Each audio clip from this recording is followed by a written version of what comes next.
अस्सलाम वालेकुम everybody.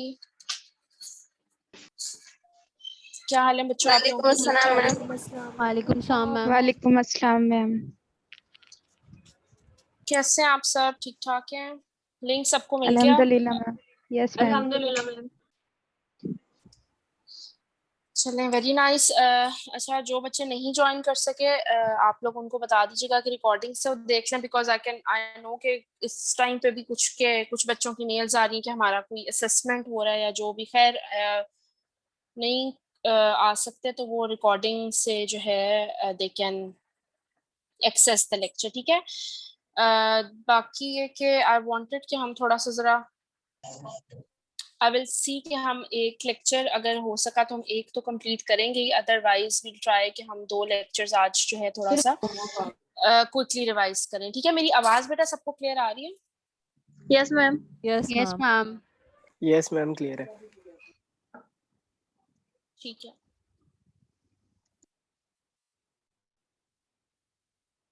Okay, so we'll start. आज का लेक्चर हम स्टार्ट करते हैं। ठीक है। लेक्चर नंबर 5 हमने आज स्टार्ट करना है।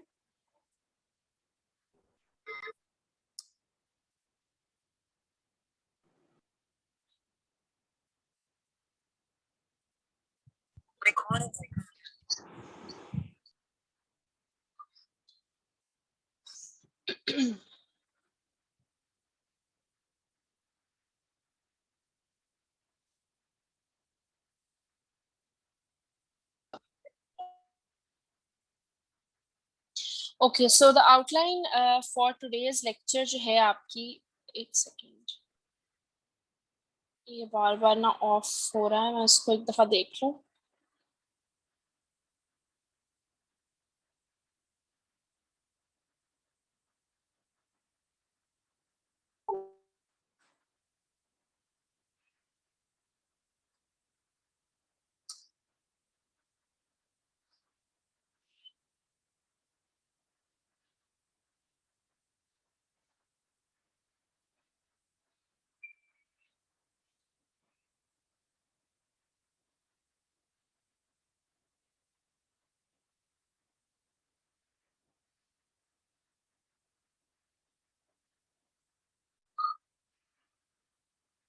जी बेटा, आज का हमारा जो लेक्चर है उसमें mainly we are going to be proceeding with the previous lecture. ठीक है। प्रीवियस लेक्चर में हमने कंसेंट और कॉन्फिडेंशियलिटी को डिस्कस किया था। Today will be discussing other common ethical issues and ethical dilemmas in doctors life and rights and responsibilities of patients and doctors. ठीक है, उसमें हमारे 2-3 चीजें रह गई थी जिसमें हमने decision making capacity and euthanasia and malpractice को हमने जो है डिस्कस करना था. These were the common ethical issues that are usually faced by different healthcare professionals. ठीक है, so what is decision making capacity? Decision making capacity refers to the ability of the individual to understand the nature of illness, the treatment options and the consequences of treatment. ठीक है, basically इसका मतलब क्या है? इसका मतलब ये है दैट ठीक है, इसका बेसिकली मतलब ये है कि जो कोई एक ऐसा individual who has the capacity, जिसमें ये सलाहियत है कि वो अपनी इलनेस को अंडरस्टैंड करे, ठीक है, जो ट्रीटमेंट ऑप्शंस आप उसको बता रहे हैं वो उसको अंडरस्टैंड करे और आगे अपने ट्रीटमेंट प्लान को जो है उसके साइड इफेक्ट्स और हर चीज को जो है अंडरस्टैंड कर सके. मोस्टली एक मैच्योर इंडिविजुअल जो होता है, ही और शी हैज द एबिलिटी कि वो इस चीज को जो है बेहतर तरीके से अंडरस्टैंड कर सके and they have the ability that they can make a decision according to the illness that they have. ठीक है, so usually all adults above age of 16 in normal circumstances it is believed that they have a decision making capacity related to the illness that they are facing. It is assumed that all psychiatric patients having no decision making capacity, but it is not correct all the times. ठीक है, कोई भी psychiatric patient जो है कहा जाता है that they don't have any decision making capacity, और psychiatric patient से आपको consent लेना जरूरी नहीं होता because they don't have any decision making capacity, but that is not the right thing to say. Because psychiatric patients में we have very different varieties of psychiatric patients. ठीक है, कुछ psychiatric patients होते हैं जो कि किसी ट्रॉमा की वजह से एंजाइटी का शिकार होते हैं, कुछ ऐसे होते हैं जो कि क्लिनिकल डिप्रेशन का जो है उनका केस जो है वो क्लिनिकल डिप्रेशन का होता है, या some of them have simple depression related to any problem that they might have. बेटा प्लीज मेक श्योर कि आप लोगों के माइक्स म्यूट हों ड्यूरिंग द लेक्चर. ठीक है, अब तो बहुत देर हो गई ऑनलाइन क्लासेस लेते हुए और आई थिंक अब थोड़ा सा आदत हो जानी चाहिए आप लोगों को. ठीक है, ट्राई टू मेक श्योर कि माइक आप लोगों का म्यूट है. आप लोगों को ही मैंने ये रिकॉर्डिंग सेंड करनी होती है, तो इस तरह से बीच में डिस्टर्बेंस अच्छी नहीं लगती. ठीक है, सो इट इज अज्यूम्ड कि साइकियाट्रिक पेशेंट्स में डिसीजन मेकिंग कैपेसिटी नहीं होती, but that is not correct. अगर एक पेशेंट है जो कि क्लिनिकल डिप्रेशन है या ट्रॉमाटाइज्ड पेशेंट है, but still they are in their senses, so most of the times a psychiatric patient even जो कि थेरेप्यूटिक सेशंस ले रहा है, थेरेपी ले रहा है, स्टिल उसमें हम कहते हैं कि they have the ability to make a decision of their own. Next of the kin can take decision when the patient is in coma in vegetative state. ठीक है, जैसे patient coma में है, ventilator पे है, unconscious है, तो obviously जो उसकी immediate family होती है, then they have the responsibility that they can take a decision according to the patient का कोई भी decision related to the life of the patient वो ले सकते हैं. Decision regarding the continuation of life support in brain dead patient, जैसा कि mostly cases में होता है कि पेशेंट लाइफ सपोर्ट पे होते हैं. लाइफ सपोर्ट मींस कि वेंटिलेटर पर होते हैं. ठीक है, they are on the ventilator for example for a week, और after a week doctors declare that the patient is brain dead. Brain reflexes जो हैं वो बिल्कुल जो हैं वो डेड हो चुके हैं.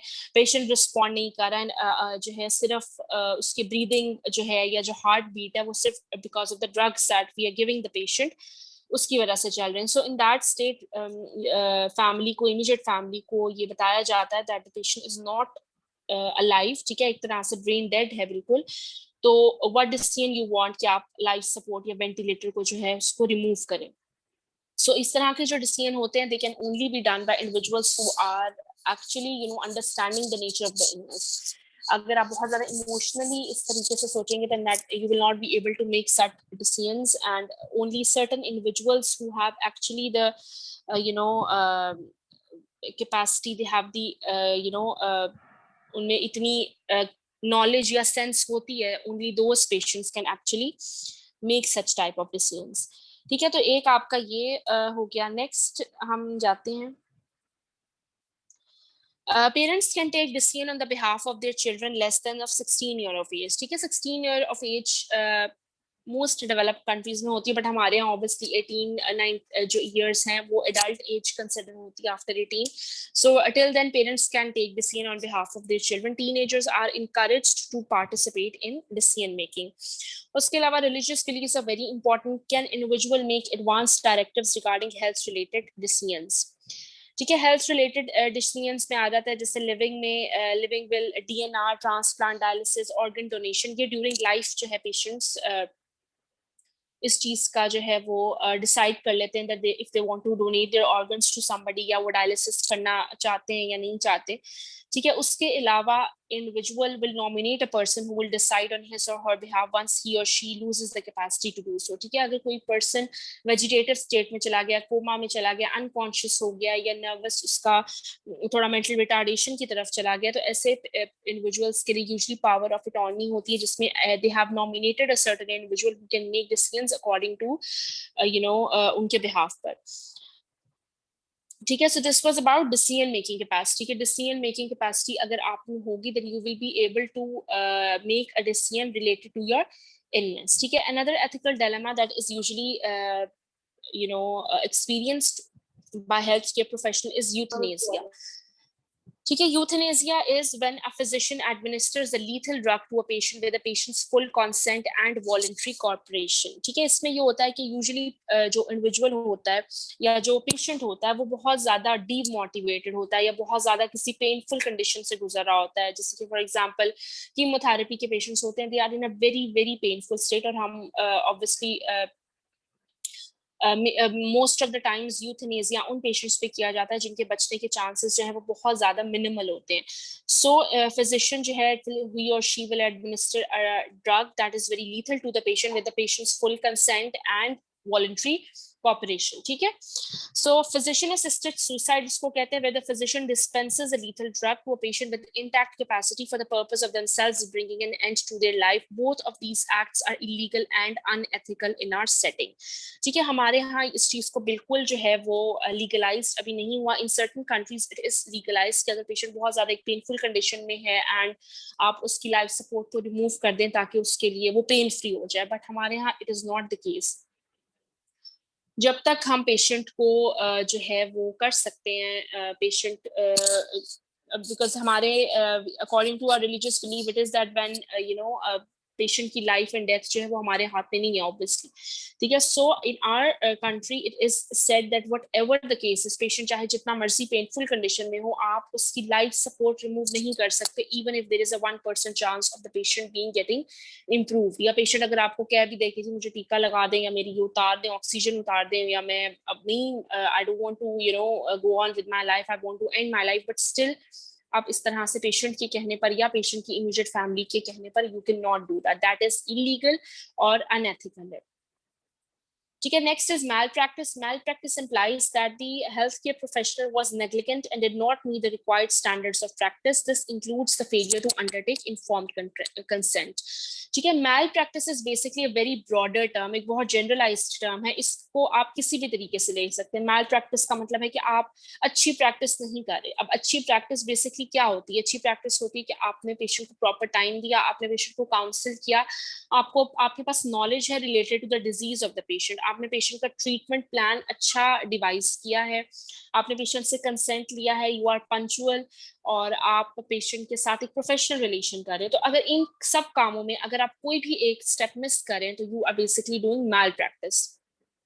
ठीक है। So inclusion of patient in clinical trials में it is obligatory for the principal investigator to predict and be aware of and inform the patient of any dangerous consequences of the trial. ठीक है। जैसे कि clinical trials होते हैं, clinical trial में means very simple example, जैसे कि कोविड-19 की जो वैक्सीनेशन आजकल जो डिवाइस की है, उससे पहले obviously clinical trials were being done. ठीक है। जब ये वैक्सीन बन रही थी तो ट्रायल्स किए गए ऑन सर्टेन पेशेंट्स और उन पर ट्राई किया गया that whether this vaccine is it is actually effective or not। तो क्लिनिकल ट्रायल करते हुए it is your duty कि आप जो है आपको पता हो कि क्या क्या कॉन्सिक्वेंसेस इस चीज के हो सकते हैं related to the health of the patient, और आप वॉलंटरली जो पेशेंट आपके साथ वॉलंटियर कर रहा है उस ट्रायल के लिए, आप उसको इन सारी चीजें जो है इन्फॉर्म करें बिफोर द दैट ट्रायल होने के बाद या उसके बाद it is of no use. आपने उससे पहले पेशेंट से कंसेंट फॉर्म लेना दैट ही और she is aware of all the consequences that can take place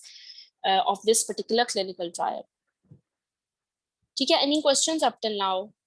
trials, Shumaila trials नहीं, it is trial. Clinical trial means के जैसे कोई भी मेडिसिन जब बनाई जाती है तो उससे पहले उसका ट्रायल लिया जाता है. ट्रायल का मतलब होता है कि आप देखते हो कि ये मेडिसिन कितनी इफेक्टिव है. ठीक है, ये मेडिसिन खाना खाने से पहले इफेक्टिव है, खाना खाने के बाद इफेक्टिव है, ये मेडिसिन हार्ट पेशेंट के लिए इफेक्टिव है कि नहीं. तो ये सब चीजें पहले एक्सपेरिमेंटल स्टडी होती है पूरी, उसके बाद ये चीज जो है वो कॉमनली अवेलेबल होती है हमारी फार्मेसीज में. उससे पहले पूरा क्लिनिकल ट्रायल का एक पूरा जो है वो ट्रायल चलता है. तो वो ट्रायल बेसिकली ह्यूमंस पर ही होता है ना, जो वॉलंटरली जो है वो वॉलंटियर करते हैं कि हाँ we are ready for the trial और हम इस चीज को जो है टेक अप करेंगे. तो क्लिनिकल ट्रायल इज समथिंग जो कि before the production of a particular medicine, उससे पहले उसका एक्सपेरिमेंट किया जाता है on various types of individuals. जी शुमाइला, आपका बेटा कोई क्वेश्चन है? हाँ मैम, क्लियर हो गया. ओके, ठीक है. Next, common ethical dilemmas in doctor's life में, a doctor on account of his unique position in the society has access to the most intimate corners of the lives of the people. He may therefore likely to come across unusual social situations. The doctor is not expected to respond to these situations like other members of the society. A minor stumble on his part can sometimes be enough to compromise his situation. ठीक है, जैसे अब doctor जो है वो obviously it is considered a very noble profession. ठीक है, doctor को एक बहुत ज्यादा नोबल प्रोफेशन जो है वो कहते हैं सब. ठीक है, उसको क्यों कहते हैं? बिकॉज यू आर जो बात यूजुअली पेशेंट्स अपने फैमिली मेंबर्स को भी नहीं बताते, वो अपने डॉक्टर के साथ शेयर कर लेते हैं. ठीक है, तो that is why a doctor has a very unique responsibility कि वो अपने पेशेंट्स को अंडरस्टैंड करे. ठीक है, और अपने पेशेंट्स के साथ जो है उनके साथ एक उस तरह का रिलेशन बनाए जो कि जिससे patient is able to actually share their problems with them. ठीक है, अब जैसे फॉर एग्जांपल एक पेशेंट आपके पास इमरजेंसी में आया है और इमरजेंसी में for example you can say इस तरह की एग्जांपल नहीं, that maybe a pregnant female came to you. ठीक है, प्रेग्नेंट है and she is for example 6 month pregnant और वो सीढ़ियों से गिर गई. ठीक है, अब इमरजेंसी सिचुएशन में she will come to the hospital. अब वो अपनी फैमिली मेंबर्स के साथ है. अगर ये मैं बात करूँ बिल्कुल लोअर मिडिल क्लास फैमिलीज में जहाँ पर ऐसा होता है. ठीक है, usually the woman is blamed for some acts that she has not done. ठीक है, तो एज अ डॉक्टर आप उसी वक्त जो है obviously you will try to save the baby and the mother as well. ठीक है, तो अब नॉर्मल सर्कमस्टांसेस में अगर एक हम किसी भी पर्सन की बात करें तो they will try to blame shame the mother herself that she was not careful, what was she doing there at this time और व्हाटएवर, इस तरह से. तो as a doctor you are supposed to respond to the situation जिसमें आपकी patient की life जो है वो इंडेंजर्ड ना हो.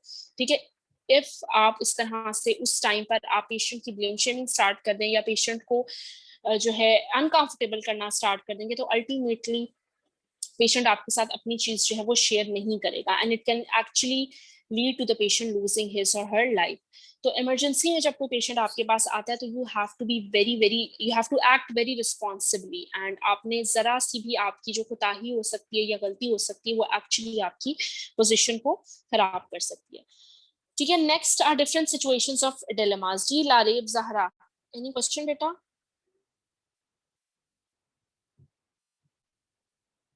हैंड रेस किया था आपने. मैम वो मुझे आवाज नहीं आ रही थी उस टाइम, अब ठीक हो गया इंटरनेट का मसला था.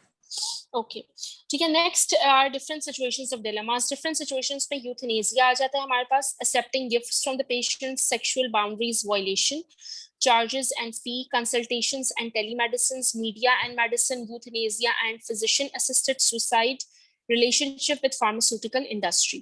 ठीक है, ये different dilemmas हैं. इन situation में as a doctor आपको क्या करना चाहिए, we are going to be discussing today. ठीक है, euthanasia basically it is considered the most prevalent problem with dealing with ethics of the patient treatment. From the Greek term for good death, euthanasia means compassionately allowing, hastening or causing the death of another. ठीक है, basically it is the act of deliberately ending the life of a patient even at his own request or at the request of their families. It is considered a criminal act according to World Medical Association which held in 1987. ठीक है, basically इसमें ये होता है कि patient इतना ज्यादा pen में होता है. ठीक है, कि वो कह रहा होता है कि मुझे फर्दर ट्रीटमेंट नहीं कराना, मुझे आप मेरी लाइफ एंड कर दें, I don't want to undertake this type of a treatment. ठीक है, तो it is considered something which is illegal और इसको जो है अभी 1987 में it is considered to be a criminal act. चाहे बेटा है और उसकी माँ भी आपको कह रही है कि भाई अगर कि ये हटा दें ऑक्सीजन से, फॉर एग्जांपल वो बंदा सांस ले रहा है, ऑक्सीजन के बगैर वो नहीं रह सकता और आपको इस बात का पता है, फिर भी आप उसके ऑक्सीजन रिमूव कर दे, तो this is a euthanasia, it is a criminal act. Types of euthanasia में we have voluntary and involuntary. Voluntary is patient की रिक्वेस्ट पर अगर आप करें, और involuntary is without the patient's consent. ठीक है, इनवॉलंटरी अगर आप तब करें कि आप पेशेंट को देख नहीं पा रहे और आपको पता है कि पेशेंट के बचने के कोई चांसेस नहीं है और 3-4 दिन का मेहमान है, ठीक है, but this is something which we are not sure about. ठीक है, बिकॉज हम अपने आप को, हम खुदा नहीं है, हमें नहीं पता कि किसकी कितनी लाइफ है। ठीक है, तो इनवॉलंटरी यूजुअली तब होता है जब हम पेशेंट से बगैर पूछे जस्ट पेशेंट की लाइफ को एंड कर देते हैं, बिकॉज उसके फैमिली मेंबर्स कह रहे हैं या कोई भी उससे क्लोज इंडिविजुअल जो है, he or she says that I cannot see my mother in such pain, तो काइंडली आप इसको एंड कर दें। तो that is again a criminal act. It can be passive and it can be active as well. Passive is withholding heroic life-saving measures. ठीक है, इसमें ये है कि अगर फॉर एग्जाम्पल आप के पास एक पेशेंट आया हार्ट अटैक का, ठीक है, अब आपको पता है कि हार्ट अटैक के पेशेंट को आपने जो है उसका फॉरन आपने बीटा ब्लॉकर्स देनी है और आपने उसको जो है डायलेटर्स देने हैं, ठीक है, और आप ना दें उसको, ठीक है, और आप कहें कि नहीं जी इसने बचना होगा तो ये बच जाएगा, तो दैट इज अगेन यूथनेसिया, कि आपको आपने अपना रोल प्ले नहीं किया, आपने कोई लाइफ सेविंग मेजर नहीं किया। या फॉर एग्जांपल एक पेशेंट था, बेशक वो 1 महीने से वेंटिलेटर पर है, ठीक है, 1 महीना हो गया उसको वेंटिलेटर पे, आपको पता है कि बस बेचारा जो है वो he is not going to survive, ठीक है, बट शाम के टाइम पे उसको कार्डिक अरेस्ट हो जाता है। तो नॉर्मल कार्डिक अरेस्ट का जब पेशेंट होता है तो उसकी फौरन से हम सीपीआर करते हैं, विच इज कार्डियोपल्मोनरी रिससिफिकेशन करते हैं उसको सेव करने के लिए। ठीक है, तो अब आप कहें कि नहीं ये 1 महीना हो गया वेंटिलेटर पे कोमा में, इसके बचने के कोई चांसेस नहीं है, मैं सीपीआर नहीं कर रहा, even though you should do because it is a life saving measures. तो आपने अगर सीपीआर नहीं किया तो basically you have done passive euthanasia, कि आपने जो भी life saving measure which you were suppose to do आपने उसको विदहोल्ड कर दिया, बिकॉज आपने कहा कि जी पेशेंट जो है उसकी कंडीशन बहुत ज्यादा वो बुरी हालत है और उसके घर वालों की हालत खराब है, परेशान है वो, वट आपने पेशेंट की लाइफ सेव करने के लिए बिल्कुल लास्ट स्टेज तक जाना होता है। मतलब अक्सर I don't know if you people have experienced it और नॉट, बट अक्सर ऐसे केसेस होते हैं कि पेशेंट कार्डिक अरेस्ट में हार्ट फेलियर में जा रहा होता है। अब ऑब्वियसली एज अ डॉक्टर आप फिर भी उसको एट्रोपिन का इंजेक्शन लगा रहे होते हैं, ठीक है, एट्रोपिन का इंजेक्शन लगाते हैं कि उसका हार्ट जो है वो थोड़ा सा बीट करता रहे। तो फॉर सम टाइम बेशक पेशेंट की अगर टाइम आया हुआ है तो for some time the atropine is going to work और वो एक्चुअली उसका हार्ट बीट में जाएगा, हार्ट बीट होती रहेगी, उसका हार्ट की ईसीजी जो है आपको आती रहेगी, बट यू नो कि ये जस्ट आ रही है बिकॉज आपने उसको ड्रग इंजेक्ट किया है। जैसे ही उस ड्रग का इफेक्ट खत्म होगा बॉडी में तो हार्ट बीट उसकी स्टॉप हो जाएगी। But as a doctor, as a health care professional, आपकी ये ड्यूटी है कि आप पेशेंट को लाइफ सेविंग मेजर जो भी है, जब तक पेशेंट बिल्कुल अपनी लास्ट स्टेज पर नहीं है, आपको 1%, 0.001% की चांस है, तो you are suppose to work on it. Secondly is active euthanasia. Active है कि आपने डिलिबरेटली पर्सन की लाइफ जो है वो टेकअप कर लिया बिकॉज आपने उसको कोई प्रॉपर मेडिसिन नहीं दी, या आपने पेशेंट की ऑक्सीजन उतार दी, या आपने पेशेंट की मतलब व्हाटसोएवर आपने खुद से डिलिबरेटली किया, that is active euthanasia. As of March 2018, active human euthanasia is legal in the Netherlands, the Belgium, in Colombia, and Luxembourg and Canada.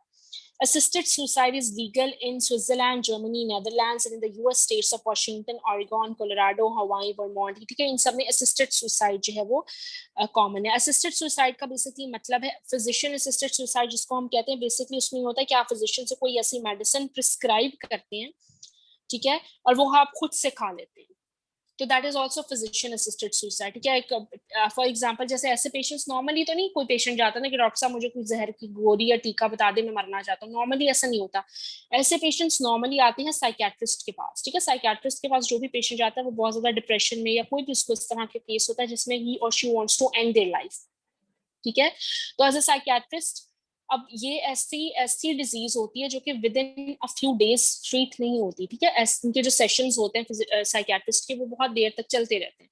तो एज अ साइकियाट्रिस्ट आपने आराम से पेशेंट को लेकर चलना होता है और उसको आपने मोटिवेट करना, लाइफ की तरफ वापस लेके आना होता है, ठीक है। अब ऐसे पेशेंट्स यूजुअली साइकियाट्रिस्ट के पास आते हैं कि I want to end my life, मुझे प्लीज, आप डॉक्टर हैं, मुझे प्लीज कोई एक ऐसी मेडिसिन बता दें, मेरे पास लाइफ में जीने का कोई मकसद नहीं है, I don't have any kids, I don't have a wife, और मैं बिल्कुल, मेरा फाइनेंशियल क्राइसिस, मतलब बिल्कुल एक ऐसा पर्सन भी जिसके पास वाकई में लाइफ में कोई भी मीनिंग ना हो, उसको भी अगर आप एक ऐसी ड्रग लिख के दे रहे हैं कि जिससे वो एक्चुअली खा के मर सकता है, तो that is physician assisted suicide and that is illegal. Patient जैसा मर्जी हो, जैसे मर्जी उसके कंडीशंस हो, एज अ साइकियाट्रिस्ट या एज अ डॉक्टर आपने उसको मोटिवेट करना है और लाइफ की तरफ वापस लेके आने की कोशिश करनी है, ठीक है। Any questions up till now? Ma'am वो भी मेडिसिन की तरह देते हैं? बेटा जो मैं ये बात कर रही हूँ फिजिशियन असिस्टेड सुसाइड की, यूथेनेसिया एक और कॉन्सेप्ट है और फिजिशियन असिस्टेड सुसाइड एक और कॉन्सेप्ट है, ठीक है। यूथेनेसिया, ओ इतना शोर आ रहा है आपका। अक्सा ने आई थिंक क्वेश्चन किया था, यूथेनेसिया में बेसिकली क्या होता है कि आपने पेशेंट की हॉस्पिटल में पेशेंट बहुत लाइफ उसकी जो है डिरेंज है और वर्स कंडीशन है, तो उसमें आप पेशेंट की लाइफ एंड कर दें, उसको कोई मेडिसिन ना लगाएं या मतलब व्हाटसोएवर जिस तरीके से भी। लेकिन जो होता है फिजिशियन असिस्टेड सुसाइड, उसमें ये होता है कि पेशेंट जो है वो खुद से कोई चीज खा लेता है, और वो खुद से कैसे खाएगा, वो किसी डॉक्टर के पास जाकर कहेगा कि मुझे कोई ऐसी मेडिसिन दे जिससे मैं अपनी लाइफ को एंड कर सकूं, तो that is physician assisted suicide. कोई लीथल ऐसी ड्रग होती है। Yes ma'am, thank you. ठीक है। Next is accepting gifts from patients. Accepting gifts from patients में sharing of gifts as an expression of gratitude is a common norm in nearly all the societies, ठीक है। Doctors should follow clear set of guidelines. इसमें safe recommendation में accepting a parting gift at the end of a successful treatment as long as it's a bouquet, chocolate or box of sweets, ठीक है। Normally पहले according to medical ethics इस चीज को भी बुरा समझा जाता था कि आप अपने पेशेंट से किसी भी किस्म का कोई गिफ्ट एक्सेप्ट करें, ठीक है। लेकिन नाउ अब इस चीज को है कि eight the end of the treatment, जब ट्रीटमेंट आपका अच्छा हो गया, खत्म हो गया, तो आप पेशेंट से कोई एक नॉमिनल सा गिफ्ट एक्सेप्ट कर सकते हैं जो कि patient as a thank you gift आपको जो है वो दे। कोई फ्लावर्स हो सकते हैं, चॉकलेट्स हो सकती हैं, कोई केक, व्हाटसोएवर, जो कि बहुत ज्यादा पर्सनल चीज ना हो, ठीक है। The patient who brings the gift during the treatment it may cause problems, ठीक है। अगर ड्यूरिंग द ट्रीटमेंट पेशेंट आपको या ट्रीटमेंट से पहले पेशेंट आपको कोई गिफ्ट दे रहा है, तो ये आपको जो है थोड़ा सा आपके लिए प्रॉब्लम क्रिएट कर सकता है, because the patient may think कि मैंने डॉक्टर साहब को गिफ्ट भी दिया, मैंने उनको कंसल्टेशन चार्जेस भी दिए, मैंने प्रॉपर अपने चार्जेस भी दिए, तो I would now want more than a usual attention, ठीक है। तो इससे एक पर्सनल फ्रेंडशिप का जो है वो स्टार्ट हो सकता है, which is against the medical ethics. Extravagant and expensive gifts must never be accepted. ये नहीं कि आप अपने पेशेंट से कहें कि जी आपका मोबाइल का बिजनेस है तो आप मुझे आईफोन 12 प्रो मैक्स जो है वो गिफ्ट कर दें eight the end of the treatment, that should not be done. आपने कभी भी कोई पर्सनल या एक्सपेंसिव गिफ्ट जो है वो एक्सेप्ट नहीं करना होता। आप कोई इस तरह की चीज लें, वो भी eight the end of the treatment. How to avoid the situation? If a patient does so, it is safe to return the gifts to the patient, saying, I will not accept this gift as it is against my professional ethics, and I assure you that my care and concern for your health will continue to remain the same.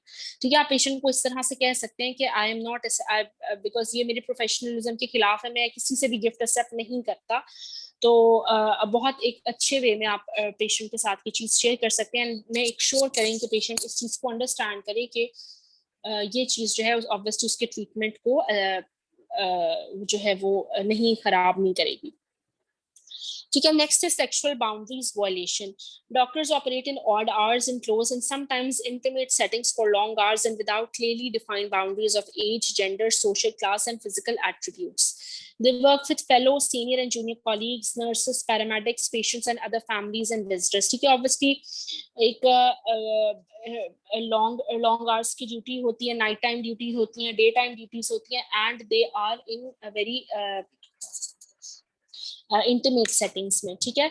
So all forms of such relationships involving personal intimacy, they should be avoided and they are considered unethical. And if you are facing any such type of relationships with a senior colleague or a junior colleague or a nurse or a paramedical staff, then you are supposed to immediately report it to your seniors. How to handle such a situation? Handled by explaining in no uncertain terms that it is impossible for you to continue career in such a situation, and then report the matter to the dean without fear. ठीक है, normally professionalism में आप अपने junior staff, junior colleagues के साथ आप इस तरह का intimate कोई भी relation या personal relation आप in the hospital नहीं कर सकते. If you are, for example, a person किसी के साथ involved है तो हॉस्पिटल में इस तरह की चीज जो है वो शो नहीं होनी चाहिए, बिकॉज अल्टीमेटली वो चीज जो है क्रिएट कर सकती है, आपके बायस्ड ओपिनियन क्रिएट कर सकती है, and the patient also may get uncomfortable with that. Next is charges and fee. With the changing times, privatization of health services and involvement of health insurances in some of the capitalist countries, the delivery of services nearly always associated with financial transactions. While it is not unethical to charge a fee for consultation, procedure, or intervention, but it is against the custom and norms to base the doctor-patient relationship. ठीक है, इस चीज का ये है कि basically charges and fee जो है वो vary नहीं करने चाहिए. That for a poor person and for a rich person, your charges should remain the same, whatever the social class of the patient is. ठीक है, आपने एक fee structure determine करके आप वो चीज अपने clinic में है, hospital में है, जहाँ पर भी है, आप उस चीज को वहाँ पर जो है किसी जगह पे आप पेस्ट करें, ताकि every person can have access to the fee structure and they know that the fee structure is same for all of the individuals. ठीक है, उसके अलावा traditionally doctors are not expected to charge from the colleagues, teachers and medical students. ठीक है, again this is not a normative ethic. ठीक है, this is the descriptive ethic. जिस तरह से हमने लास्ट टाइम पढ़ा था कि अगर आप अपने कॉलीग से या अपने जूनियर से या अपने स्टूडेंट्स से चार्ज नहीं कर रहे तो it is a descriptive ethic. अगर आप कर रहे हैं तो इट इज नॉट समथिंग कि हम कहेंगे आप बिल्कुल एथिक्स के अगेंस्ट जा रहे हैं. It is not a normative ethic, but it is then expected कि at least you should do some waive off या थोड़ा डिस्काउंट दें, या मोस्ट लाइकली स्टूडेंट्स होते हैं उनके साथ जो है you should try to give them treatment free of cost. ठीक है, next e-consultation and telemedicine. Telemedicine is the linking up of far areas and the cities. Phenomena of telemedicine is being practiced without boundaries around the world through Skype and video links. Appearance of doctors on television channels to enhance literacy is ethically correct but not diagnosed. ठीक है, telemedicine का मतलब है कि आप basically video call के through किसी patient को क्लिनिकली एग्जामिन भी कर रहे हैं, हिस्ट्री ले रहे हैं. That is not against the medical ethics, आप ऐसा कर सकते हैं. बट उसके अलावा टेलीविजन चैनल पर जहाँ पर आपको millions of people are following you, या यूट्यूब चैनल पर million of peoples are following you, वहां पर आप किसी एक डिजीज से रिलेटेड एक बात कर सकते हैं, but you should not try to diagnose the problem, because obviously आपने पेशेंट को वहां पर क्लिनिकली एग्जामिन नहीं किया होता, आपने देखा नहीं होता. तो अगर कोई टेलीविजन चैनल पे या किसी मॉर्निंग शो में अगर कोई डॉक्टर जो है ही और she is for example trying to for example he is a skin doctor and he is studying something about dry skin के बारे में कोई बात करें, या डिफरेंट कॉमन स्किन इश्यूज जो कि हमारे सोसाइटी में कॉमनली होते हैं उनके बारे में बात करें, एक्ने के बारे में बात करें फॉर एग्जांपल, या एक्जिमा के बारे में बात करें, तो that is ethically not wrong. ठीक है, आप लोगों को अवेयरनेस दिलाना, it is not something wrong. But if for example somebody calls you up on the morning show और वो कह रहे हैं कि डॉक्टर साहब मुझे ये प्रॉब्लम है, आप वहां पर उसको डायग्नोसिस नहीं दे सकते और वहां पर आप उसको कोई मेडिसिन प्रिस्क्राइब नहीं कर सकते. That is against the medical ethic until and unless you clinically examine such a patient. Media and medicine, rapid growth of print and electronic media has been witnessed. This has resulted in excessive dependence on media for all kind of information. The news media are important source of information on health and medical therapies. ठीक है, this is again not against the medical ethics nowadays.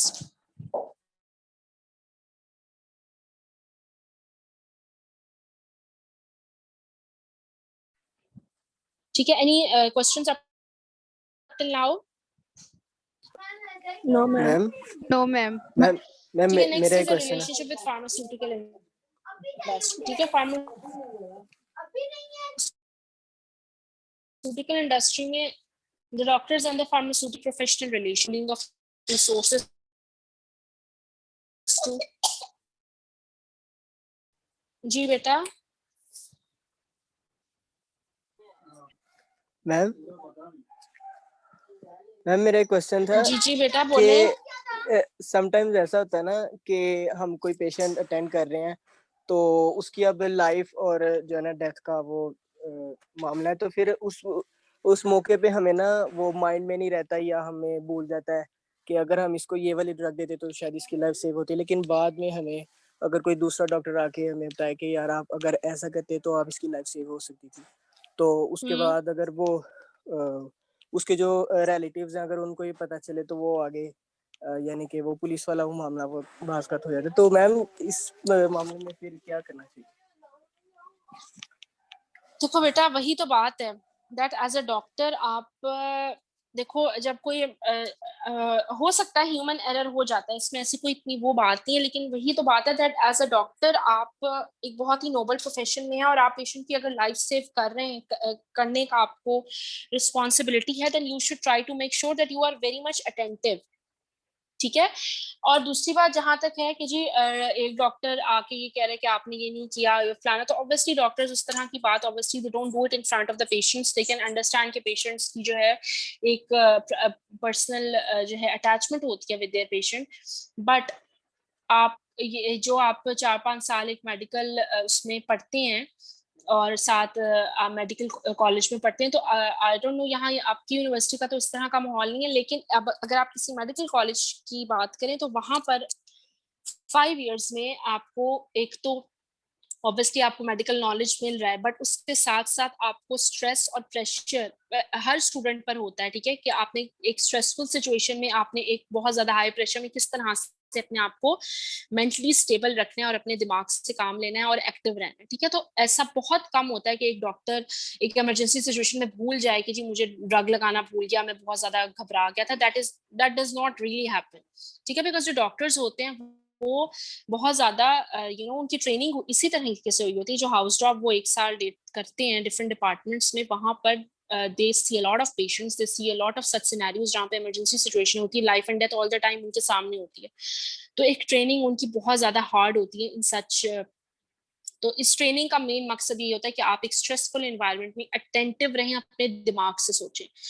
तो ये तब हो सकता है कि अगर कोई डॉक्टर बहुत ज्यादा पर्सनली अटैच्ड हो किसी पेशेंट के साथ, तब वो भूल सकता है कि मुझे याद नहीं रहा ये ड्रग देना, मैं तो इतना ज्यादा घबरा गया था। नॉर्मली ऐसा नहीं होता, because doctor usually emotionally attach नहीं होते किसी भी पेशेंट के साथ। उनके लिए वो एक पेशेंट होता है जिसकी उन्होंने लाइफ सेव करनी होती है।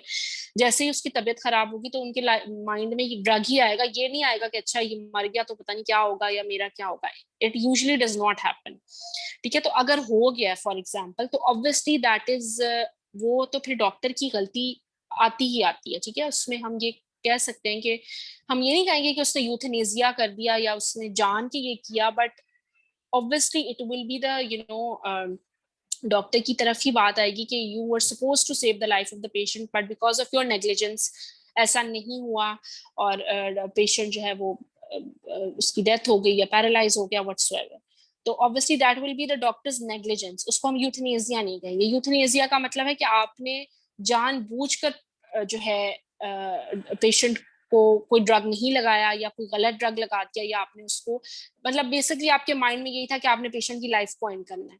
ठीक है, तो अगर डॉक्टर की माइंड में नहीं है कि उसने पेशेंट की लाइफ एंड करनी है, लेकिन वो घबरा गया या भूल गया कोई ऐसी चीज, so that is negligence, that is not euthanasia. ठीक हो गया? Any question? Yes ma'am, okay. Tayyaba कह रही है how patients family remain stable when the doctor use the technique of euthanasia. बेटा वो तो ऑब्वियसली फिर पेशेंट की फैमिली से जो है उस चीज को, मैं यही तो कह रही हूँ कि ये तो यहाँ पर तो इट्स अ क्राइम ना। कॉन्सेंट से होता है। हाँ, वो यहाँ पर तो it is still a crime. अगर पेशेंट की माँ भी कह रही है ना अपने बेटे के लिए कि इसकी ऑक्सीजन उतार दो, मैं नहीं देख सकती, आप उसको रोज इतनी सुइयां लगा रहे हैं, प्लीज इसकी लाइफ एंड करते हैं, तो आप नहीं कर सकते। It is a crime in our country.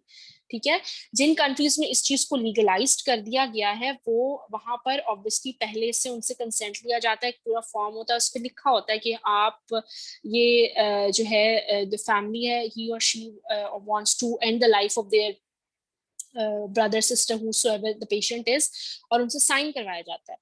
तो यहाँ पर तो this is not the case. यहाँ पर ऐसा कुछ नहीं होता। यहाँ पर बहुत सारे ऐसे पेशेंट्स होते हैं जो इतने इतने साल वेंटिलेटर पर बेचारे वो अपनी जिंदगी जो है उनकी वहीं पर होती है, और because the patients family does not want कि उनकी लाइफ सपोर्ट रिमूव की जाए, तो वो बस वहीं पर वेंटिलेटर पर उनकी जिंदगी जो है वो आदमी से ज्यादा जो होती है ब्रेन डेड जो वहां पड़े रहते हैं। तो यूथनेसिया जो है जब होगा तो वो पेशेंट की फैमिली से या पेशेंट से कंसेंट लेकर ही होता है। ऑब्वियसली मैं ये नहीं कह रही कि उनके लिए बहुत आसान होता होगा, ऑब्वियसली ये बहुत ही डिफिकल्ट डिसीजन होता होगा, लेकिन ऑब्वियसली उनकी कंसेंट से ही होता है। यूथनेसिया का मतलब ही ये है कि आप पेशेंट से या पेशेंट की फैमिली से पूछ कर उसकी लाइफ को एंड कर रहे हो, because patient is in very much pain. Ma'am ठीक हो गया? हाँ वेंट जी। वाला सीन होता है, व्हेन पीपल डिसाइड कि it's time to pull the plug, तो वो किस कैटेगरी में फॉल करता है फिर? वो उसको आप यूथनेसिया नहीं कह सकते, ठीक है, बिकॉज जब कहते हैं ना कि आप वेंट उतार दें, ठीक है, जो वेंट उतारने का डॉक्टर ने आपको कह दिया ना, तो यूजुअली वो वही पेशेंट होता है जिसका ब्रेन डेड होता है, ठीक है। और जब ब्रेन डेड हो गया तो पेशेंट के वापस आने के कोई चांस नहीं होता, ठीक है। जैसे फॉर एग्जांपल स्ट्रोक का एक पेशेंट था, ठीक है, स्ट्रोक छोड़ने चले, ब्रेन हैमरेज का एक पेशेंट था, ठीक है। ब्रेन हैमरेज का पेशेंट था, उसको आपने जो है 7 to 8 जगह से उसकी फॉर एग्जांपल ब्रेन में हैमरेज हो गया, ठीक है। पेशेंट जो है वो अपनी सेंसेस में नहीं रहा और अल्टीमेटली उसको अटैक हुआ एंड वो उसको आपने वेंटिलेटर पे डाल दिया। अब पेशेंट का दिल बिल्कुल ठीक चल रहा है, ठीक है, पेशेंट सांस भी ले रहा है वेंटिलेटर पे, आप उसको मेडिसिन भी दे रहे हो, लेकिन जब आप उसके ब्रेन के रिफ्लेक्सेस चेक करते हो तो आप उसके ब्रेन में देख रहे हो कि उसका ब्रेन जो है वो 95% डेड है, ठीक है। अब जब ब्रेन डेड हो जाता है तो ब्रेन के जो न्यूरॉन्स होते हैं they don't have the capability to regenerate, या वो वापस नहीं आ सकते। एक दफा एक ब्रेन सेल मर गया तो वो मर गया, वो वापस नहीं आ सकता, ना ही नया बनता है, ठीक है। तो 95% अगर आपका ब्रेन डेड हो गया है तो यू आर डेड, ठीक है। जो हम पेशेंट को ड्यूरिंग किसी भी पेशेंट को जब चेक करते हैं तो आप लोगों ने शायद देखा होगा कि उसके आईज ओपन करके उसके आईज पे टॉर्च जो है वो करते हैं, जब उसका आई रिफ्लेक्स चेक करते हैं। तो जब पेशेंट का आई रिफ्लेक्स खत्म हो जाता है ना, तो that is because patient is brain dead. एक ब्रेन डेड पेशेंट का आई रिफ्लेक्सेस खत्म हो गए बिकॉज उसका ब्रेन काम नहीं कर रहा। तो वेंटिलेटर उतारने की जो ऑप्शन डॉक्टर तभी देते हैं जब पेशेंट ब्रेन डेड ऑलरेडी हो चुका होता है, ठीक है। जो वेंटिलेटर की मशीन है वो पेशेंट को ऑक्सीजन दे रही होती है और साथ साथ आप पेशेंट को ड्रग्स भी दे रहे होते हो, जैसे एट्रोमील दे रहे हो, तो साथ साथ ऑक्सीजन मिल रही है, वो ऑक्सीजन अंदर जा रही है, ऑक्सीजन बाहर आ रही है, और ड्रग्स की वजह से उसका हार्ट बीट कर रहा है बिकॉज ऑफ जो आप उसको न्यूरोट्रांसमीटर्स जो हैं वो एक तो होते हैं ना, सॉरी मुझे याद नहीं आ रहे, एक डोपामीन होता है ना जो कि आपका बेसिकली इनहिबिटर होता है, जो दूसरे एक्साइटेटरी होते हैं वो आप पेशेंट को इंजेक्ट करी जा रहे होते हैं जिसकी वजह से उसका हार्ट बीट कर रहा होता है। तो आपको लगता है कि मे बी पेशेंट जो है वो सही है बिकॉज ही इज ब्रीदिंग और इसकी हार्ट बीट आ रही है, बट एक्चुअली में पेशेंट ब्रेन डेड होता है। तो ऐसी सिचुएशन में हमेशा डॉक्टर जो है वो कहते हैं कि वेंटिलेटर को हम उतार दें तो बेहतर है बिकॉज पेशेंट इज नो मोर। अगर पेशेंट का ब्रेन जो है वो फॉर एग्जाम्पल 40% डैमेज है या 20% डैमेज है, तब तो ऑब्वियसली डॉक्टर ये नहीं कहेंगे ना कि वेंटिलेटर उतार दें, तब बिकॉज पेशेंट के पैरालिसिस के चांसेस हैं, पेशेंट के ब्लाइंड होने के चांसेस है, but may be the patient will be able to go on with his life, लेकिन ऑब्वियसली किसी ना किसी डिसेबिलिटी के साथ। तो वेंटिलेटर उतारने की ऑप्शन हमेशा डॉक्टर आपको तभी देगा जब पेशेंट ब्रेन डेड हो चुका होता है, उसके ब्रेन रिफ्लेक्सेस आना बंद हो जाते हैं, और अब पेशेंट के वापस आने के कोई चांसेस नहीं है। बेशक आप उसको 20 साल वेंटिलेटर पे लगा रखो, वो सांस लेता जाएगा, उसकी बॉडी को ऑक्सीजन मिलती जाएगी, ना ही उसकी बॉडी डिकम्पोज होगी, कोई ऐसा मसला नहीं होगा बिकॉज बॉडी में ऑक्सीजन जा रही है, ऑक्सीजन आ रही है, आप उसको ड्रग्स दे रहे हो, उसको आप उसके ट्रैक में आप खाना भी डाल रहे हो फूड पाइप के थ्रू। तो उस तरह से तो पेशेंट ऑब्वियसली वेजिटेटिव स्टेट में बेशक जितनी मर्जी देर आप उसको गुजार लें, ठीक है। Any other question? No ma'am. हाँ, एड्रिनर्जिक एंड कोलिनर्जिक, अरसलान ने मुझे वर्ड याद करा दिया, ठीक है। Next is relationship with the pharmaceutical industry, ठीक है। फार्मास्यूटिकल इंडस्ट्रीज की जो होते हैं वो यूजुअली डॉक्टर्स को बहुत ज्यादा पर्क्स देते हैं ताकि डॉक्टर जो हैं वो उनकी ही मेडिसिन को प्रिस्क्राइब करें, और ये बहुत ज्यादा कॉमन प्रैक्टिस है हमारे यहाँ के डॉक्टर जो हैं वो एक पर्टिकुलर ब्रांड ही की मेडिसिन आपको प्रिस्क्राइब करेगा, और बेशक वो मेडिसिन लाहौर की किसी सिर्फ एक फार्मेसी से मिले, बट डॉक्टर ने वही प्रिस्क्राइब करनी है बिकॉज डॉक्टर ने फार्मास्यूटिकल इंडस्ट्री के साथ कॉन्ट्रैक्ट किया होता है। वो फार्मास्यूटिकल इंडस्ट्री उसको पर्क्स दे रही होती है, उसको फ्री जो है वो फॉरेन ट्रिप्स दे रही होती है या डिनर्स दे रही होती है, फलाना फलाना, ठीक है। तो इस तरह this is very much common.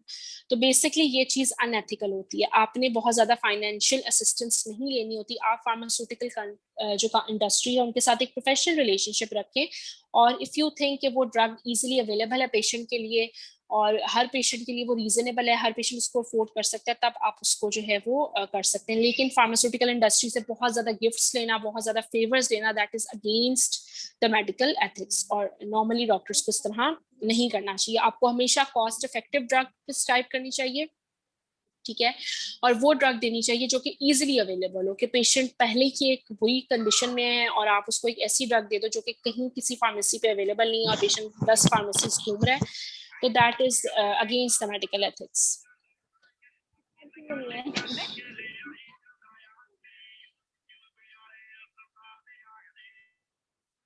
ठीक हो गया। Next is the rights and responsibilities of patient and doctor. अच्छा, राइट्स ऑफ द पेशेंट क्या होता है? पेशेंट का राइट है कि आप उससे कंसेंट लें, ठीक है, उसको उसकी डिजीज के बारे में बताएं, उसको ट्रीटमेंट के बारे में बताएं। Informed consent is the right of the patient. उसके अलावा patient have the right to withdraw the consent at any time, ठीक है। अगर आधा ट्रीटमेंट हो गया है, for example root canal patient ने करवाई या आधी रूट केनाल हुई है और आपको पता है कि आधी बाकी करनी बहुत जरूरी है, अदरवाइज दांत एक्सट्रैक्शन की तरफ चला जाएगा, बट पेशेंट कह रहा है मैंने नहीं करवानी, मैं थक गया हूँ या मैं रोज रोज नहीं आ सकता, it's very painful for me, आप पेशेंट को काउंसल जरूर करेंगे that this is something which is very important for you, but आप उसको जबरदस्ती नहीं कर सकते। पेशेंट ने अगर अपना कंसेंट विदड्रॉ करवाना है eight any time during the treatment तो वो कर सकता है, it is the right of the patient. The patient has the right to refuse experimental or research treatment, ठीक है, जो clinical trials की मैंने बात की थी। पेशेंट जैसे ये नॉर्मल प्राइवेट हॉस्पिटल्स में ऐसा नहीं होता, लेकिन गवर्नमेंट जो टीचिंग हॉस्पिटल्स होते हैं वहाँ पर बहुत ज़्यादा कॉमन होता है ये कि स्टूडेंट्स जो हैं वो एक्सपेरिमेंट कर रहे होते हैं रिसर्च पर्पसेस के लिए, तो वहाँ पर पेशेंट हैज़ द राइट कि वो इस चीज़ को रिफ्यूज करे। लेकिन हमारे यहाँ में भी इस चीज़ को इतना ज़्यादा नहीं किया जाता। अगर एक बहुत ही बेचारा पुअर सा पेशेंट है तो उससे कंसेंट ही नहीं लिया जाता कि वो स्टूडेंट्स के सामने जो है वो अपनी क्लिनिकल एग्जामिनेशन करवाना चाहता है या नहीं, but this is against the ethics. आपको पेशेंट से पूछना चाहिए whatsoever is the scenario. The patient has the right to obtain a second opinion, ठीक है, और patient has the right to have the detail of condition and treatment kept confidential. The patient has the right to leave the hospital at any time. The patient has the right to be treated with care, consideration and dignity, ठीक है। patient अब किसी भी time hospital छोड़ के जा सकता है। आप अगर पेशेंट बिल्कुल एक मरने की कंडीशन में भी है और अगर पेशेंट के फैमिली मेंबर्स कह रहे हैं कि हम हॉस्पिटल से घर जाना चाह रहे हैं, तो आप उसको काउंसिल जरूर करेंगे, आप उसको बताएंगे जरूर कि उसकी लाइफ डेंजर में है, वो कभी भी उसको कुछ भी प्रॉब्लम हो सकती है, बट स्टिल पेशेंट जा सकता है। ऐसे पेशेंट्स जो कि नॉर्मली अपनी उस पे जाते हैं, उनकी आप डिस्चार्ज जो स्लिप होती है उसके ऊपर लामा लिख देते हैं, LAMA, which is left against medical advice, कि आप डॉक्टर जो है उसने एडवाइस नहीं किया डिस्चार्ज का, but still the patient wants to go home and he wants to leave the hospital. तो LAMA लिखना बहुत जरूरी होता है ऐसे पेशेंट में, बिकॉज अगर फ्यूचर में पेशेंट दोबारा आ जाता है और कोई भी इमरजेंसी हो सकती है तो वो आपकी डॉक्टर के ऊपर बात आ सकती है कि आपने पेशेंट को ऐसी कंडीशन में डिस्चार्ज क्यों किया। The patient has a right to request medical files from the doctor. They have the right to contact friends, relatives, solicitors, members of religious group. They have the right to ask to stay with the child at all time except where separation is necessary for medical reasons, ठीक है। अगर बच्चा उसका ICU में तो वो ICU में रह सकता है। They have the right to inform the nurse and staff if they want to or do not want to speak to the visitors or callers, ठीक है, जो कि हमारे यहाँ तो बिल्कुल भी ऐसा नहीं होता। पूरा खानदान जो है वो बेचारा पेशेंट के सर पे होता है, पेशेंट को रेस्ट की जरूरत होती है लेकिन सब उसके सर पे खड़े हुए होते हैं। तो बाहर के कंट्रीज में विजिटिंग आवर्स जो है वो बहुत ज्यादा उनको फॉलो किया जाता है, और आई थिंक पूरे डे में 2 hours होते हैं, सुबह और 2 hours शाम होते हैं, in which you can visit the patient for a limited period of time. Now, these are all the rights of the patient. अब हम responsibilities की बात करते हैं। Responsibilities में the patient should know the medical history, including Sushma बेटा मैं आपकी बात अभी एंड पे बताती हूँ, ठीक है। The patient should know the medical history, including medications that they are taking. They should keep that appointment or advice or inform those concerned if they are unable to do so, ठीक है। अगर आप appointment आपने ली है तो आप उस appointment पे पहुंचिए, और अगर आप किसी भी वजह से नहीं पहुंच सकते तो try to inform the doctor. Comply with the treatment advised or supplied. Inform the doctor if they are receiving treatment from another health professional. ठीक है बेटा, मैं जल्दी जल्दी जा रही हूँ, उसमें कोई इतनी समझाने वाली आई थिंक बात नहीं है। They should know how their charges of the treatment are best covered, and they should conduct themselves in a manner which will not interfere with the well-being or rights of other patients or staff. ठीक है. Now coming to the rights of the doctor. ठीक है, doctor के क्या क्या right हैं. The doctor has the right to refuse to treatment और procedure which is against his और हर पर्सनल एथिक्स और बिलीव्स. ठीक है, जैसे कि यहाँ पर वैसे तो एबॉर्शन जो है it is not legal in our country. ठीक है, लेकिन still some doctors do that for money और for whatsoever reason that they have. ठीक है, तो अगर आप एक गायनेकोलॉजिस्ट जिसके पास आप रेगुलरली जाती हैं, आप उसके पास गई और आपने उससे कहा कि मुझे करवाना है, अबॉर्शन करवाना है because for whatsoever reason that you may have, तो ये आप उसको फोर्स नहीं कर सकती because she is a gynaecologist. उसको करना ही करना, that is not the case. ये उसकी वजह, उसके पर्सनल एथिक्स और बिलीव्स के अगर अगेंस्ट बात है तो वो नहीं करवा, आप उसको फोर्स नहीं कर सकते. They have the right to refuse to treat a certain individual. Responsibility क्या है जी डॉक्टर की. डॉक्टर के देख लें राइट्स सिर्फ दो ही हैं. सादा राइट्स जो हैं वो पेशेंट के हैं, ज्यादा रिस्पॉन्सिबिलिटीज जो हैं वो डॉक्टर की हैं.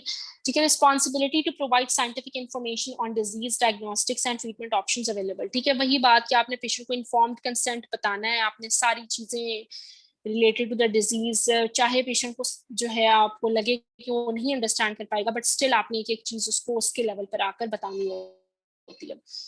Responsibility for addressing the patient's concerns. Responsibility to take the informed consent. ठीक है, अब पेशेंट के कंसर्न बहुत सारे हो सकते हैं ना. पेशेंट के छोटा सा एक ये भी कंसर्न हो सकता है कि जी मैं सुबह से कह रही हूँ कि मेरी जो बेडशीट है वो बहुत ज्यादा गंदी होगी, कोई चेंज नहीं करा. तो आपको पेशेंट के छोटे से छोटे कंसर्न की भी रिस्पॉन्सिबिलिटी लेनी है बिकॉज पेशेंट जो है वो डॉक्टर को एक हायर अथॉरिटी समझ के अपने छोटा या कोई भी कंसर्न जो है उसको उसके साथ शेयर करता है. तो you should try to address that concern even if it is not your duty. अगर आपकी ड्यूटी ऑब्वियसली बेडशीट चेंज करना आपकी ड्यूटी नहीं है, ये स्टाफ की ड्यूटी है, तो आप एटलीस्ट स्टाफ को जो है आप एक दफा कह सकते हैं that please try to cooperate with the patient. Responsibility to respect the patient's decision even when they are in disagreement with them. ठीक है, responsibility to never use their authority in any cause other than the interest of the patient. ठीक है, so this was all about today. बेटा हाँ, सुषमा मुझे कह रही थी कि उन्होंने कोई एक स्लाइड उनको समझ नहीं आई. कौन सी वाली आप कह रही थी सुषमा? मीडिया वाली? यस मैम, मीडिया वाली. क्या समझ नहीं आया इसमें? एक सेकंड मैम, उसमें जरा कोई एग्जांपल देके एक्सप्लेन कर देंगे जैसे आपने बाकी किया.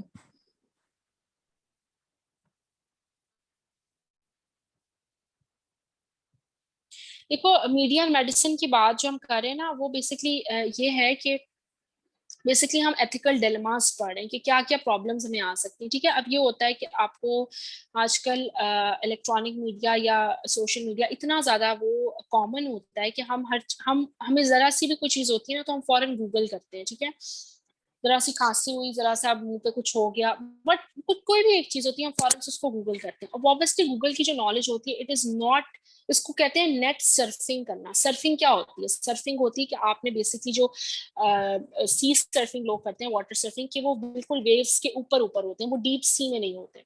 ठीक है, तो क्या होता है कि हम जो नेट सर्फिंग करते हैं वो बेसिकली सिर्फ ऊपर की एक नॉलेज होती है जो कि नेट पे पड़ी हुई होती है, इंटरनेट पे, और हम उस पर बिलीव कर लेते हैं.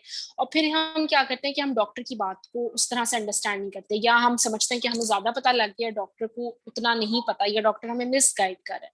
तो ये एक एथिकल डिलेमा है बेसिकली कि आप मीडिया और की वजह से आप बहुत ज्यादा जो है हर चीज जो है अवेयरनेस लोगों में आ गई है. तो sometimes this awareness is good for us, but sometimes this awareness is not very good for us. तो यही है कि जब आपके पास कोई पेशेंट आया है और वो आपको कह रहा है कि जी हाँ मैंने रूट कैनाल करवानी है, लेकिन मैंने इंटरनेट पे ये पढ़ा है कि रूट कैनाल के बाद तो आपके साथ वाला दांत भी खराब हो जाता है, बिकॉज किसी ने सोशल मीडिया पे या फेसबुक पे किसी ने कमेंट में ये फलानी जगह लिखा हुआ था कि मैंने तो एक दांत की करवाई थी, दूसरे दांत की भी मुझे करवानी पड़ गई. तो ये अब क्या हुआ, ये पेशेंट के माइंड में बात पहले से ही बैठ गई कि हाँ रूट कैनाल कराने से मेरा दूसरा दांत भी खराब हो जाएगा.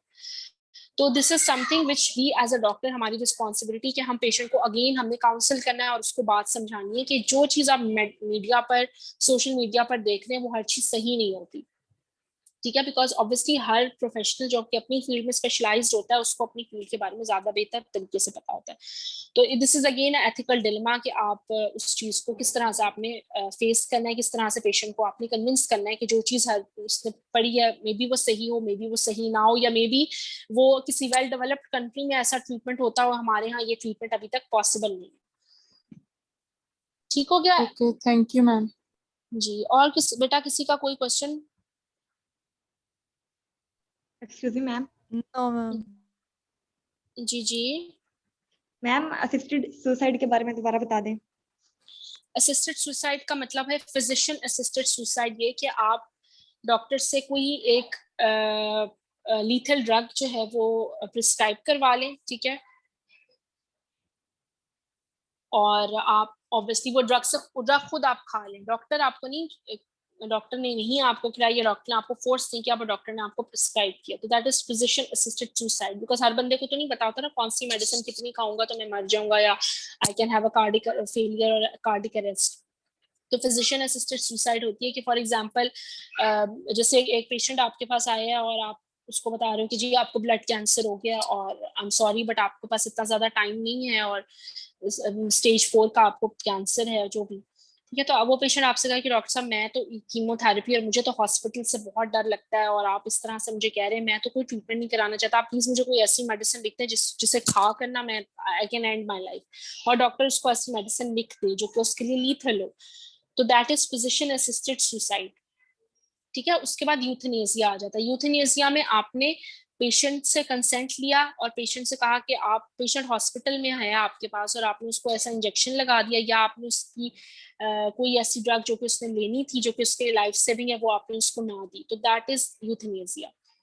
यूथेनेसिया हमेशा वो होता है कि जो डॉक्टर पेशेंट से कंसेंट करके खुद करेगा, लेकिन जो फिजिशियन असिस्टेड सुसाइड होती है वो फिजिशियन बता देता है लेकिन पेशेंट घर जाके अपनी मर्जी से जहां मर्जी खुद करेगा, ठीक है। तो फिजिशियन असिस्टेड सुसाइड जो है वो उसका ऑब्वियसली किसी को नहीं पता लगता ना कि इसके पास ये मेडिसिन कहाँ से आई या इसको किसने बताई, क्या हुआ। यूथेनेसिया तो ऑब्वियसली पेशेंट हॉस्पिटल में है, वहां पर डॉक्टर ने खुद से ये चीज करने की कोशिश की है कि उसने पेशेंट की लाइफ को डिलिबरेटली एंड करने की कोशिश की है। ठीक हो गया? मेरे जहन में था कि हम आज एक और लेक्चर पढ़ लेंगे but I think it's going to be too much for you people. Yes ma'am. चलिए, सैटरडे को आप लोगों का कोई है क्लासेस होती हैं आप लोगों की डे टाइम में? जी मैम। Yes ma'am. 5 क्लासेस होती है। Yes ma'am. तो अब अगर मैंने मेकअप लेक्चर कोई रखना हो तो कब रखूँ मैं? मैम इसी टाइम पे संडे को रख लें। नो मैम, इसी संडे को बस करो। चलो ऐसा करेंगे, अभी फिर हम नेक्स्ट वीक में, नहीं नेक्स्ट वीक तो आई मैम थिंक ये आपने वाला, क्विज का कहा था बट उसकी डेट नहीं आपने फाइनल बताई। हाँ क्विज की डेट बेटा आप लोगों की है 3 जून, थर्सडे, ठीक है। मैम 3 जून का हमारा यूएससी का भी क्विज है। कुछ नहीं होता क्विज, तुम लोगों को ने बड़ा मैम पढ़ के मुझे 2 क्विज क्विज देना है मैम। बुक्स हर खोल Thursday को नो 2 मैम क्विज आप है। फर्स्ट को ले लें, मैम आप फर्स्ट को ले Anatomy लें। नो मैम फर्स्ट को एनाटॉमी anatomy का भी quiz नो है। मैम फर्स्ट को हमारा है, 5th को ले लें। मैम 4 जून को ले लें। मेरी बात सुनो, मैंने उस दिन आप लोगों से पूछा, आप लोगों ने कहा मैम हमारे तो मोस्टली क्विज हो चुके हैं, आप लोगों ने सबने ये कहा था, ठीक है। अब मेरी बात नो सुनो मैम सारे। हो रहे हैं। पहली बात तो है कि यस क्विज मैम आप लोगों का थर्सडे होगा, को ठीक है। क्विज आप लोगों का एमसीक्यू बेस्ड होगा, ठीक है। अब चाहे मैं मंडे को रखूं, ट्यूसडे को, वेडनेसडे को, तो आई कैन अंडरस्टैंड क्लैशेस आप लोगों के होंगे, ठीक है। तो एमसीक्यू बेस्ड एलएमएस पे क्विज होना है, ओपन बुक क्विज है, उसके लिए कोई इतनी, तुम लोगों ने, मुझे पता है कुछ नहीं तुम लोगों ने इतना पढ़ना के लेक्चर तो जैसे खोलना ही नहीं है, ठीक है। एमसीक्यूज मैक्सिमम 15 होंगे या 20 होंगे, अभी मैंने डिसाइड नहीं किया, आई थिंक 15 रखूंगी मैं, ठीक बट है। मैम एक दिन और में मैम 2 क्विज तो नहीं मैम होंगे ना कितने मैम, लेक्चर होंगे? पढ़ना ठीक है। तो और होगा दोनों को। फर्स्ट 6 लेक्चर्स होंगे उसमें, आपके फर्स्ट 6, ठीक है। 5 हमने पढ़ ली है, फर्स्ट 6 लेक्चर्स होंगे उसमें, और उसका टाइम ये मैं शाम को ही रखूंगी 7-8 बजे के करीब। मैम आप थर्ड से मैम पहले 5 पहले जून रख का लें। कर लें। मैम 5 जून का Yes, कर लें। ma'am. मैम थर्ड से पहले सैटरडे रख लें। मैम Yes, 5 मैम, 5 कर को लें कर लें। प्लीज। मैम मैम फर्स्ट को 5 को कर लें प्लीज। अब 5 के बाद कर लें। मैम प्लीज 5 जून को कर लें। मैम सैटरडे 5 को कोई क्लैश नहीं आएगा। कर लें प्लीज, ऑलरेडी अगर अच्छा सुन लो, मेरी भी सुन लो। अगर कर ले अच्छा ठीक है, सुन लो मेरी बात। अगर 5th को होगा तो फिर 7 लेक्चर्स इंक्लूडेड होंगे, ठीक है? कोई प्रॉब्लम तो नहीं किसी को?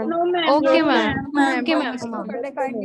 चलो ठीक है, 5th of June को अब क्विज होगा आप लोगों का, ठीक है? And it is going to be held in the evening 7 PM, 7-8 बजे मैं टाइम आपको कन्वे कर दूंगी पहले, ठीक है? अभी आज क्या है, 26 है। You have a whole week, more than a week, ठीक है?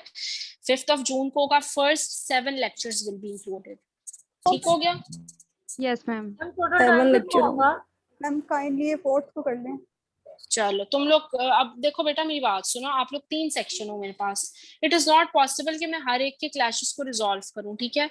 ये नहीं पॉसिबल ना। अब मैं ये नहीं कर सकती कि हो सकता है 4 को आपका और भी क्विज हो, 5th को भी किसी बच्चे का और का क्विज होगा, तो जिसमें सबसे मिनिमम आ रहे हैं उसको मैं इंक्लूड कर सकती हूँ, ठीक है? तो मैम 5 ठीक है, 5 ठीक है। तो try to cooperate with me as well, ठीक है? तो चलो ठीक है बच्चों, अब I am going to end this session now. Ma'am final क्या हुआ क्विज का? 5th को ही? 5th को मैं मेल कर दूंगी बेटा आप लोगों को।